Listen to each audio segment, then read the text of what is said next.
Okay, so we've been talking about Taylor polynomials and Maclaurin polynomials.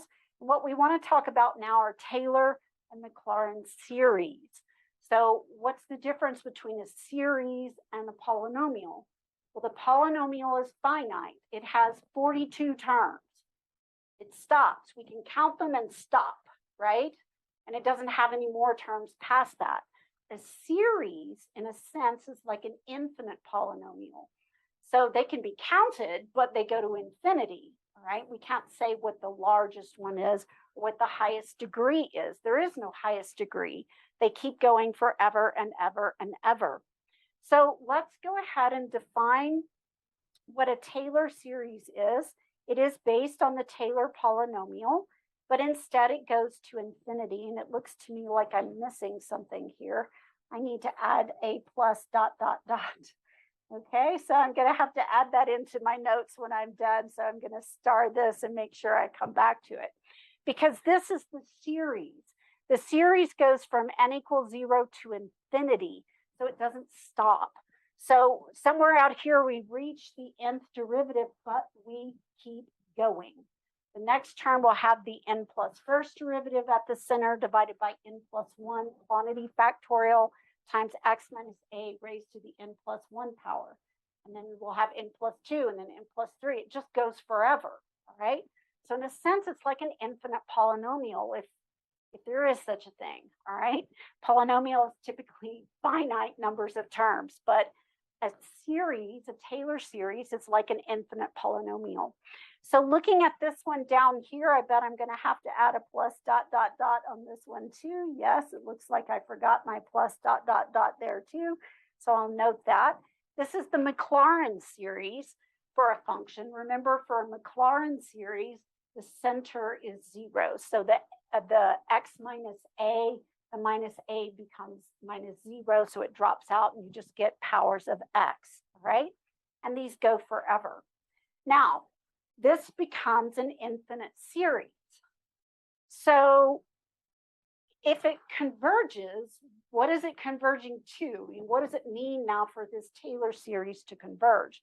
Well, it's still a series. So when we talk about a series converging, what we're really talking about is the limit of the sequence of partial sums. So remember, we come up with the partial sums, S1, S2, S3. It's the first term, first 2 terms added together, first 3 terms added together, first 4 terms added together. Those create another sequence called the sequence of partial sums. And when a series converges, it's when the limit of the sequence of partial sums converges. But when we're talking about the Taylor series, the sequence of partial sums is simply the Taylor and Maclaurin polynomials themselves. So for example, if we're talking about S4, and again, we're going to kind of change the way we've been defining things. Talk about S4, we're talking about starting at 0 and going up to 4. So we have up to the 4th derivative in the 4th power. So the sequence of partial sums just becomes the sequence of the Taylor and Maclaurin polynomials. And then we can take the limit of that as n goes to infinity to determine whether or not the series converges for each value of x that we want to substitute in. Now, we need to talk a little bit about the uniqueness of a Taylor series. Remember that we saw that for conditionally convergent series, the value to which they converged was not unique. That in fact, you could make it converge to any value by rearranging the terms. Now, that was not true for absolutely convergent series. Absolutely convergent series converged to a unique value when they converged. So obviously, if we want these Taylor series to converge and we're using them to approximate an actual function value, an actual y value on a function, they can't be converging to different values, right? We need it to go to one number, which means that they're going to need to be absolutely convergent. And as it turns out, we do have uniqueness for the Taylor and Maclaurin series. If a function has a power series representation at the center x equal a, then that power series representation is unique. Rearranging the terms won't change the power series. It doesn't make it look different or come out to a different value. So if the function has a power series at x equal a, then that must be the Taylor series for that function at x equal a. So if you have a power series at x equal a, it is the Taylor series, all right? So basically, the formal statement is if a function of a power has a power series at a that converges to the function f on some interval containing a, so somewhere around a, could be the whole real number line, but could also be smaller, then that power series is the Taylor series for the function f at the point a, f of a. All right. Now what we want to do is we want to work some examples. And we're going to go back through some of the ones that we've already looked at. We want to look at the Maclaurin series for f of x equals sine x. Now, normally this would be starting all over, but we've already done most of the work for this one, all right? So the completed table, of course, is reproduced down here. You can see the table of all the different values. And what I'm going to do is I'm going to go ahead and copy off the actual functions that we found, and then we're going to see if we can develop a formula for all of those. Okay, so here were our functions, and let's go ahead and copy some of this down. Let's copy it and see how it does if we get down here. All right. There's my table. Summation. Okay. All right. Actually, I don't think I have enough space to put all of them in here, but I'll put in some of them. Maybe the one we need to be looking at the most probably is P sub 7, since it's the one with the most terms. So let's take a look at P7 here. So we're looking at P7. And what we want to know is, okay, we've got this P7. These are the terms that has the coefficients multiplied by the corresponding power of x. It's a Maclaurin series, or polynomial in this case. This is P7, Maclaurin polynomial. So the center is 0. So we just get powers of x coming out to the right. And again, we want to go with the not multiplied out form. We want to go with the still factorial form that you see right here.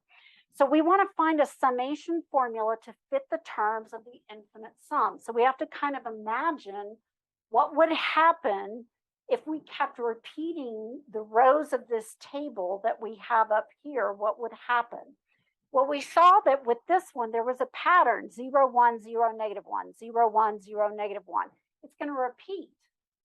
And then over here, we're getting a pattern, 0, 1, 0, negative 1 over 3 factorial, 0, 1 over 5 factorial, 0, negative 1 over 7 factorial. So when we look at this in the polynomial form right here, notice that what we have is an alternation of sign. So positive, negative, positive, negative. So we definitely have alternating signs. So we're going to start down here. I don't yet know what I want the lower index of summation to be. I know I want to go to infinity, and I know I've got alternating signs. So I've got negative 1 to some power.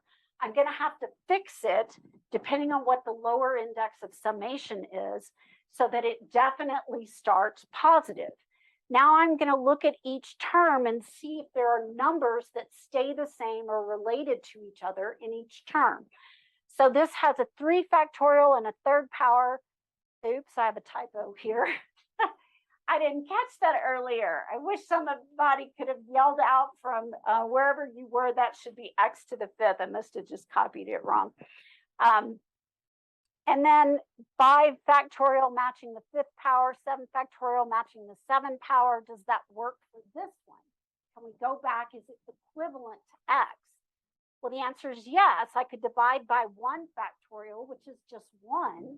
And dividing by 1 doesn't change it. So I have 1 factorial x to the 1st. So it looks to me like the powers that I need and the factorials I need are all odd numbers. Now, to get an odd number, you have to double it and subtract 1 or double it and add 1.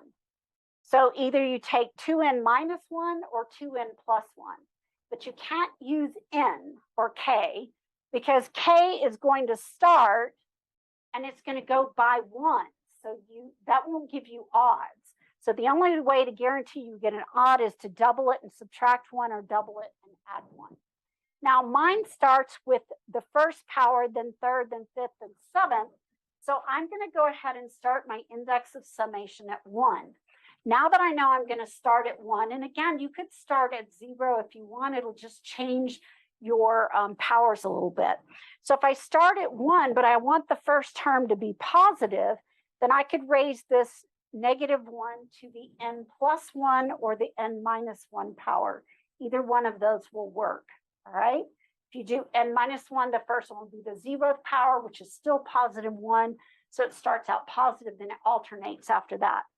And then what else do we have? Well, we have x raised to an odd power. So we want x to an odd.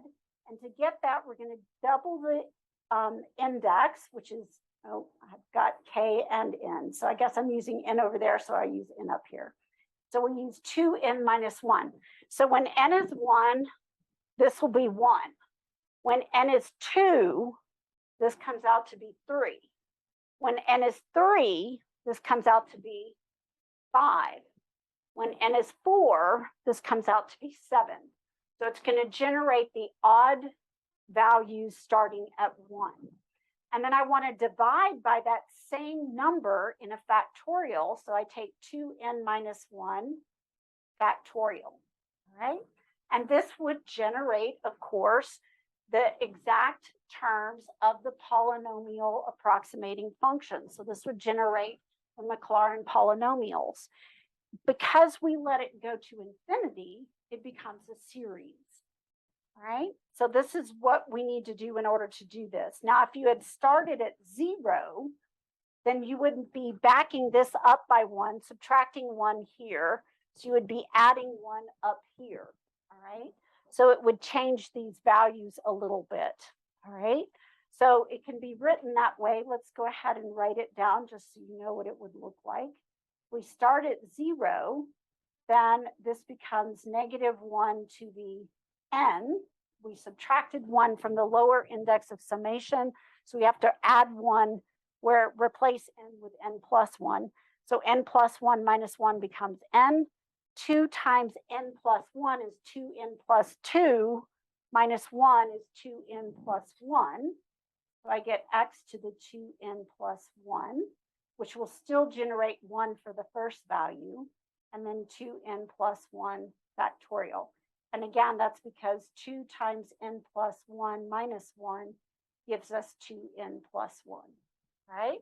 So again, you could start it at 0, you could start it at 1, I guess you could start it at 2 if you wanted to. We don't use the negative values for starting points. 0 and 1 are the most common, right? 0 being the most common. Okay, so we've written out this series now, and this series represents, of course, an infinite polynomial. So the question is, this was based on the function for sine. So we're looking at the Maclaurin polynomial for sine of x. So the question is it really sine? Over what interval is this going to be a good approximation? So we use the ratio test for absolute convergence to find the radius and interval of convergence for the Maclaurin series for sine of x. So remember that the ratio test for absolute convergence, we find rho as the limit as n goes to infinity of the absolute value of a sub n plus 1 divided by a sub n. So we're taking the n plus first sequence term and dividing by the nth sequence term. So we're going to go ahead and set that up here, and we're going to walk through those steps so that you can see what that looks like. So when we're doing that, we have rho, which is equal to the limit as n goes to infinity of the magnitude. Now we're basically going to take everything after the summation symbol, and we're going to replace n with n plus 1. And my advice is not to do that step in your head, but to go ahead and just write it out. That's negative 1 to the n plus 1, x to the 2 times n plus 1 plus 1. Oh, I'm using the 0 form. Either one is fine, but be consistent. Use the same one twice. 2 times n plus 1 factorial. And then we want to divide that by this representation here. So divided by -1 to the n x to the 2n plus 1 over 2n plus 1 factorial.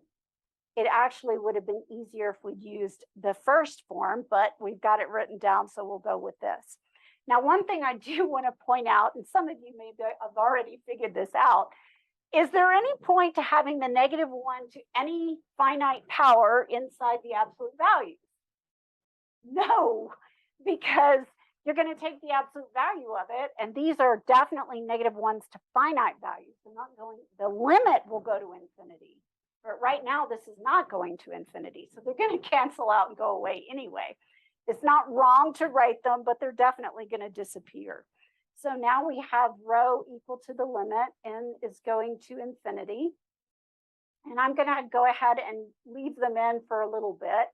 And I'm going to write them out. I'm going to use them to demonstrate a technique where we rewrite the higher power in terms of the lower power. So this is -1 to the n.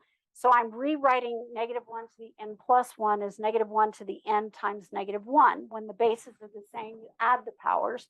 So it's still -1 to the n plus 1. And then this becomes x to the 2n plus 2 plus 1, which is x to the 2n plus 3, divided by 2n plus 3 factorial. And then we're going to multiply by the reciprocal of the denominator, which is going to give us 2n plus 1 factorial in the numerator over -1 to the n times, x to the 2n plus 1. Now, the -1 to the n's will cancel, and then I've got -1, but it's an absolute value, so I can ignore the -1 from now on. Now, I've got this, and they both have the same base, so if you want, you can subtract the powers, or you can do the same technique that I did before with the -1, and you can represent this as x to the 2n plus 1 times x squared. Because again, if the bases are both x, you add the powers, and 2n plus 1 plus 2 is 2n plus 3. And then you could cancel the x to the 2n plus 1 with the x to the 2n plus 1. And we still have an x squared. So the next line, row, limit n is still going to infinity. Some of my n's are getting kind of sloppy. So we have x squared. And then we have these factorials that we need to work out. Now, for a factorial, remember that we want to back the larger one down until it reaches the size of the smaller one, and then we'll have that one be the factorial. So we're going to have 2n plus 3 in the denominator times 2n plus 2 times 2n plus 1 quantity factorial. And then we're multiplying this by 2n plus 1 quantity factorial over 1. Now, these guys cancel, and we have this to evaluate. Remember that the limit is as n is going to infinity, so it only depends on n. X squared does not depend on n, so we can pull this out of the limit, and it comes to the front as the absolute value of x squared. It is squared, so we could drop the absolute values, but I leave them just as a habit, because if it's x to an odd power, then you can't drop them. They're important. And then we have the limit as n goes to infinity of the magnitude of 1 over 2n plus 3 times 2n plus 2, which is 1 over a polynomial, which we know goes to 0. And 0 times no matter what x's value squared is going to come out to be 0. Now, remember, the condition for convergence using the ratio test is that rho has to be less than 1. And 0 is less than 1. So this is going to converge for all values of x. So our radius of convergence, r, is going to be all reals. So this becomes infinity. And our interval of convergence becomes negative infinity to infinity. So what does that mean? What am I saying? What I'm saying is that that series, that Maclaurin series, actually represents sine of x over the entire real number line. If you want a value for sine, you can use the Maclaurin series instead to find exactly the value of sine at that value of x, because it converges over the real number line. So it's another way of writing sine of x. So we basically have that sine of x is equal to these two summations that you see here. They're equivalent. All right, let's move on to example number 6. For this one, I thought we'd done a lot with sine. It was time to do something with cosine. So you're gonna have to start all over then. So I'm gonna let you pause the video, go ahead and fill out the table for cosine, and then come up with the polynomial approximating functions, and then try to find a pattern to represent the infinite series. Then turn the video back on and let's compare our answers.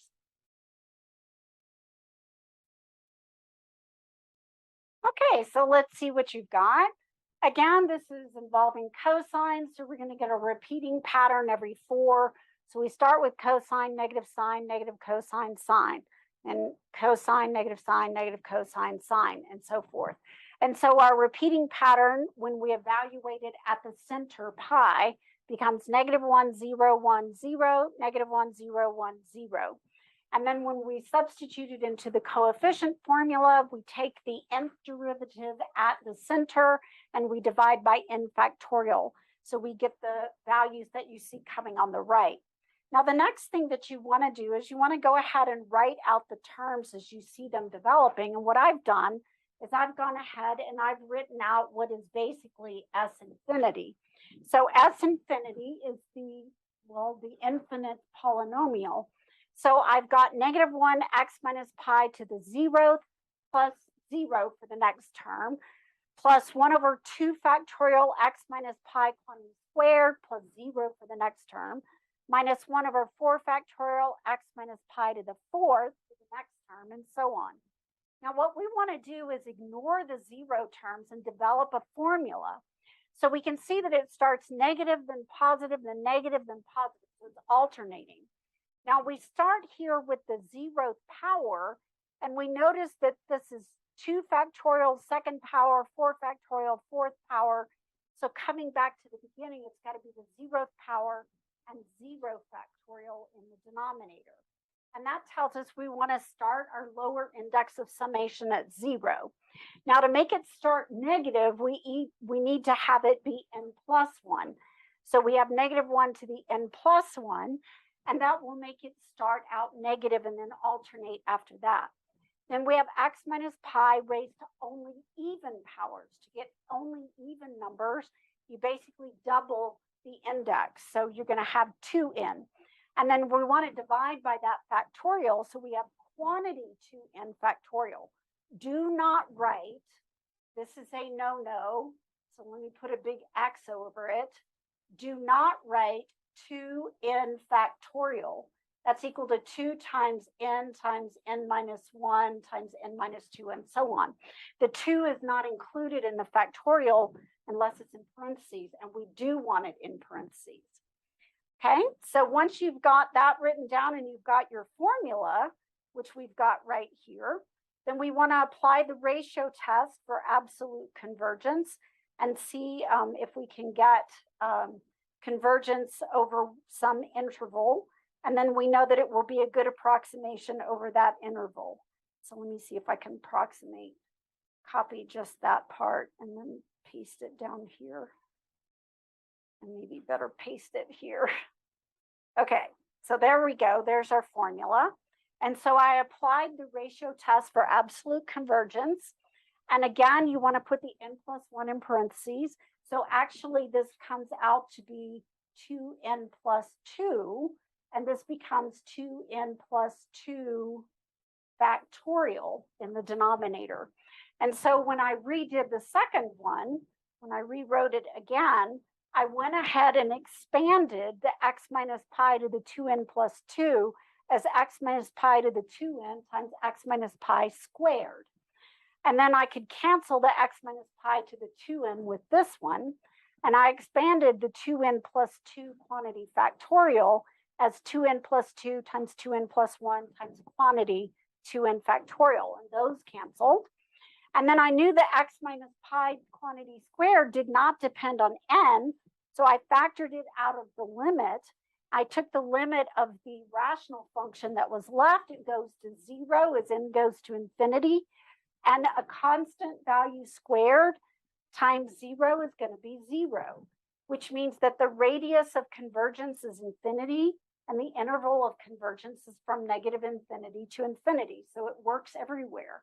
So in other words, this power series, this Taylor series that we found right here is another way of writing down what cosine is. So this actually approximates cosine, not just cosine near pi, but cosine everywhere because it converges over the entire real number line. So the infinite polynomial works for all values of x. So it is cosine, which I know it kind of blows your mind that this is another way of writing down the cosine function, but it is. And it's with a polynomial, which is easier to add, subtract, multiply, and divide. It's also easier to take the derivative of it or to integrate it. So now we want to move on to example number 7. We have 2 examples left and something different to do. So this is the one for e to the x. Now, I believe we've already done e to the x, but we've done e to the x at natural log of 2. So that's not going to work here. So now we need to do the Maclaurin polynomial for e to the x. So go ahead and pause the video, work it out, come up with a formula, go ahead and do the ratio test, and then turn the video back on and let's compare our answers.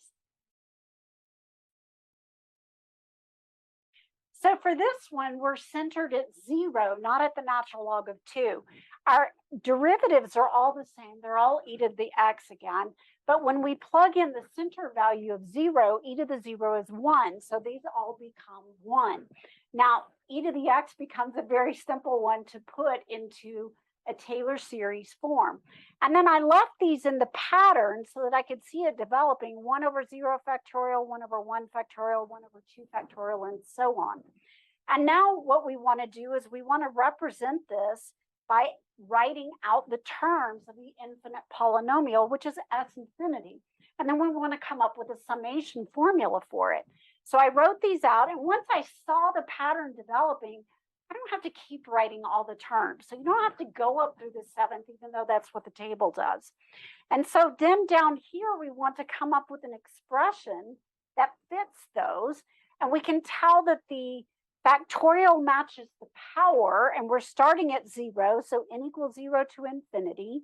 The numerators are all 1, and 1 times anything is that thing. So we can write it as x to the nth over n factorial. Now, this is a very simple formula, and we want to know over what interval is this a good approximation for e to the x. So the next thing we do, over what interval does it actually become e to the x? So then we do the ratio test for absolute convergence. You can see I've copied the formula for the power series, the Taylor series, right up there. And I went ahead and wrote it out in n plus 1 over the n form. And then I expanded x to the n plus 1 as x to the n times x. And I expanded n plus 1 factorial as n plus 1 times n factorial. Did the cancellation, which gave me the absolute value of x over n plus 1. X does not depend on n.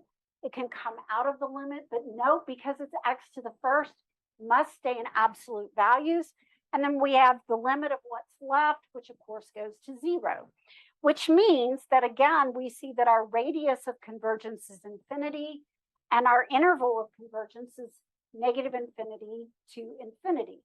Now, lest you start thinking that all of these are going to converge over the entire real number line, that is not the case. There are going to be some where you're going to find that this limit back here of the rational expression does not go away. It gives you some value, and then you're going to have the magnitude of x or the magnitude of x squared or something like that being less than that value in order to be less than 1. All right. So again, you'll see some of these coming up in the homework. Now we want to switch gears a little bit, and we want to talk a little bit more. Oh, it looks like we have one more, which is e to the x centered at -1, but I'm going to go ahead and let you work that one out on your own. I will pause the video and then I'll turn it on and I'll show you the answer. But again, I'm not going to take the time to go through it because I think we've gone through enough. But if you want to pause the video and work it out, you can do that, or you can just continue watching and I'll show you the solution. So you can see the values in the table here. These are all still e to the x. These all become 1 over e, and these become 1 over e times the factorial, or you could write it as 1 over e times the factorial. That would be okay. Once I saw that the pattern was the same, I didn't bother writing it out all the way. And then I went ahead and wrote out enough of the terms that I could see the pattern developing. Then I represented it into an infinite sum. And then I tested the infinite sum with the ratio test for absolute convergence. And I found that it converged over the entire real number line. So again, this is not surprising because we found that e to the x centered at 0 converged over the real number line. So e to the x centered at any number should converge over the real number line. It's going to be a similar thing. But again, not all will converge over the real number line. So don't make the mistake of thinking that always happens. It does not. All right, it just happens for the particular ones that we've looked at. All right, if we looked at natural log, we might find something different. Okay, so now what we want to do is we want to talk about the remainder. So what is it that we're losing when we approximate a function with the Taylor or Maclaurin polynomial? So remember, the polynomial has a finite number of terms. So basically, we call the remainder the difference between the true value of the function, which might be represented with an infinite polynomial, minus the finite number of terms that we're using to approximate it. So whatever the difference is, that's what we call the remainder. So it's the difference between the true value of the series for the function f and the polynomial approximation to it. So it's all the terms of the infinite polynomial that you didn't include in your approximation. Now, in general, we can say that the closer the x value is to the center A, the smaller the remainder is. So if we have this approximation, we have the center here, as long as we stay close to A, then the remainder should be relatively small. If we fix the value of x, though, then we can also reduce the remainder by taking higher and higher degree polynomials. We saw that it improved the value, the approximation, when we added terms to the Taylor polynomials. So the more terms in the Taylor polynomial, the better the approximation is for any fixed value of x. So if you need 5 decimal places of accuracy, you've only got 4, and another couple of terms to your Taylor polynomial, and that will probably do it. So for example, if you have p sub 5 of x, you've got the 5th power compared to p sub 8 of x up to the 8th power. P sub 8 of x is going to be far more accurate at any one value of x than p sub 5 would be. So be accurate to more decimal places. Now, since the remainder is really the difference between that infinite polynomial and the finite polynomial, then the sequence of the Taylor polynomials is going to converge to the actual function, be the actual function, what we've been looking at, if and only if the remainder goes to 0, that is, r sub n goes to 0. So we've been talking about these Taylor series that converged over the entire real number line. These are ones for which r sub n is basically going to 0. So we want to figure out how to show that this remainder does go to 0 as n goes to infinity for some of these functions that we're looking at. To do that, what we're going to do is we're going to try to find an upper bound on this error in our approximating polynomial, this remainder, by using the nth degree derivatives and the nth power of x minus a. And we're going to use the mean value theorem as well. Again, the mean value theorem is very valuable in proving different theorems in calculus. So just to review what the mean value theorem says, it requires that it be continuous over a open interval. I think I have that backwards. So I need to get this fixed. So this is supposed to be continuous on the, no, I've got it right. Continuous on the closed and differentiable on the open, all right? So it may not be differentiable at the endpoints, but it's got to be continuous at the endpoints from one direction or the other.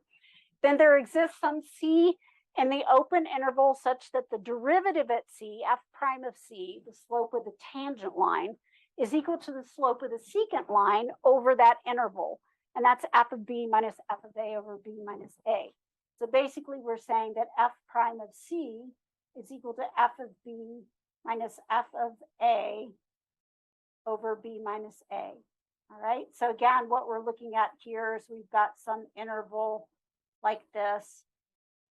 Somewhere between A and B, there's got to be at least one point C where the slope of the line at C matches the slope of the secant line connecting A, f of A, and B, f of B.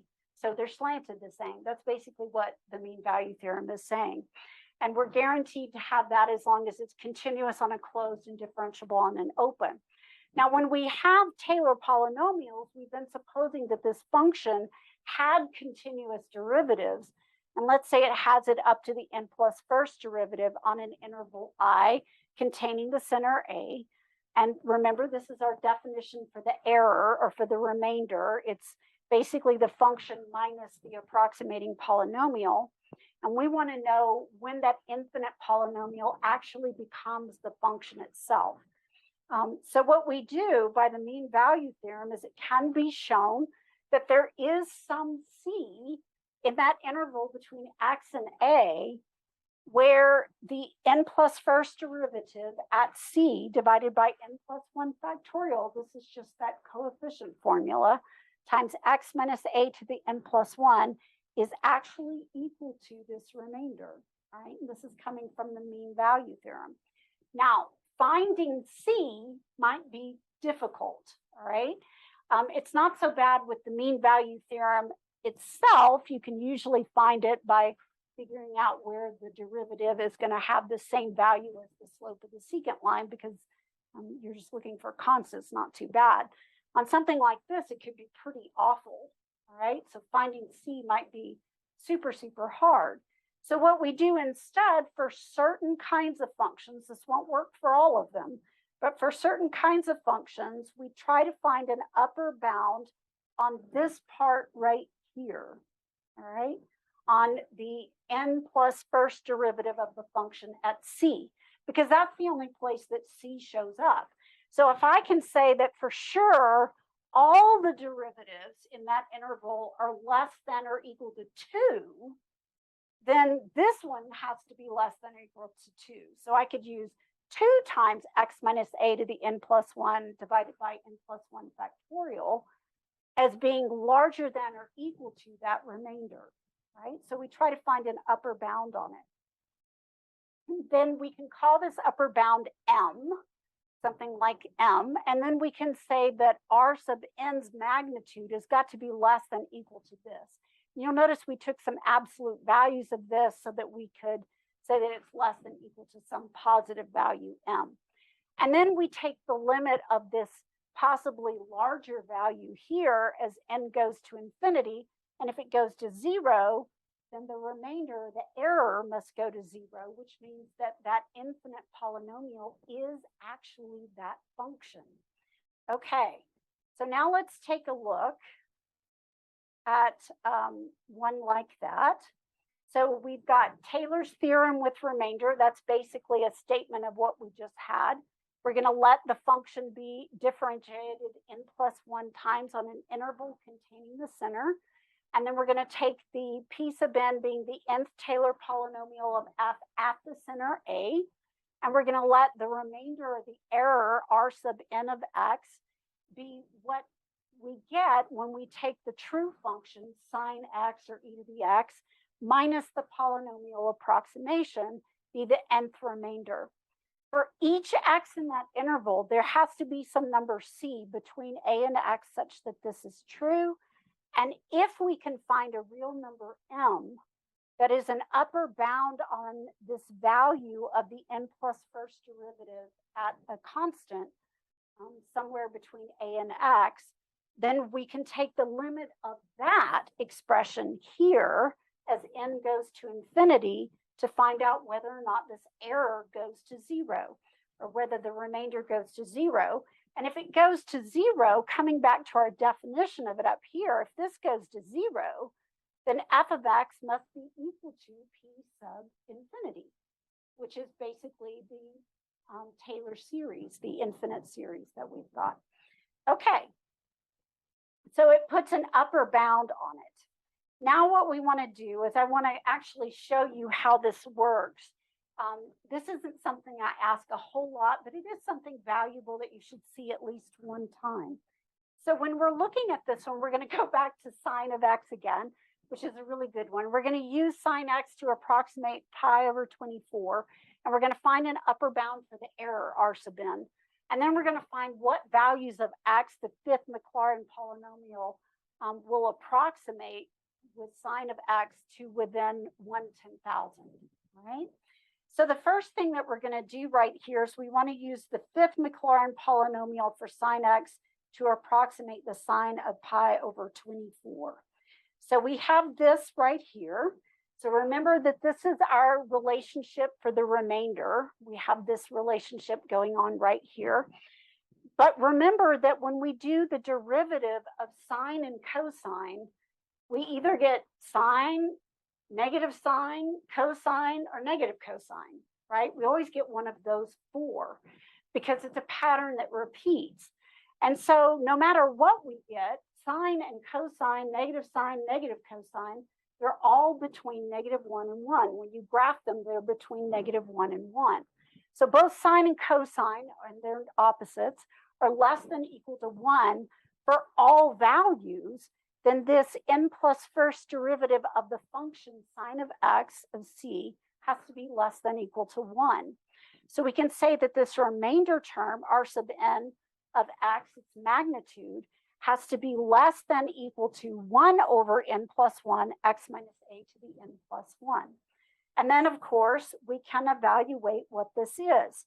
So if we were using the fifth Maclaurin polynomial, then we know that the center is 0. So we see x minus a is 0. And this would be R5 because we're using the fifth polynomial approximation. Then we take this m, which is 1, and we divide by 6 factorial and plus 1 factorial times the magnitude of x to the 6th power, which is x to the 6th over 6 factorial. So now we want to use this to approximate the sine of pi over 24 and figure out what the error is. So if we're going to use it at the value of pi over 24, then the error has to be less than equal to pi over 24 to the 6th power divided by 6 factorial, which turns out to be this really, really small decimal here, which I'm not real sure how many decimal places that is. I mean, we're probably into the trillions or beyond. So it's extremely accurate, all right? It's very, very accurate. So if I were to use the fifth Maclaurin polynomial for sine of pi over 24, I would get the answer to within this degree of accuracy. All right. Now, what about the next question? Find the values of x for which the fifth Maclaurin polynomial will approximate sine to within 1/10,000th of a value. So we want to come back over here and we want to evaluate what x values give us that degree of accuracy. So we set the degree of accuracy to be less than 0.0001, and then we solve for x. So we multiply both sides by 6 factorial. That gives us x to the 6th less than equal to 9 divided by 125. That's basically 0.0001 times 6 factorial. That's what it reduces to. Then to solve for x, we take the 6th root of both sides. We want the magnitude, and we find that it's got to be less than equal to 0.6449 which basically means that our x needs to be between the negative of that value, negative 0.64499 ... and the positive of that value. And as well, strictly less than. So to be strictly less than, we take off the or equal to's. And as long as it's in this region right here, then we'll have 1/10,000th of a degree of accuracy.